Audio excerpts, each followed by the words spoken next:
Okay, so here is a easy and quick guide on how to automatically translate web pages in Google Chrome. So click on these three dots, click on settings. Here you should select languages. By the way, usually Chrome translate all automatically, but you can add more languages.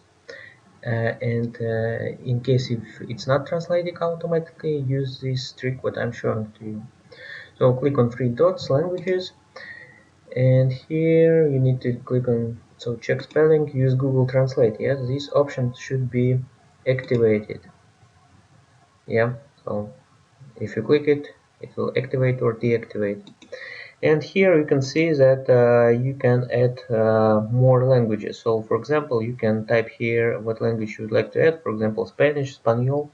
Select it, click on add, and here we are. So now if we close the browser, it will save all changes, and if you will visit any page from Google what will be on Spanish, it will be automatically translated. So guys, I hope this quick video was helpful for you. If any questions, please comment under this video. Have a nice day. Bye.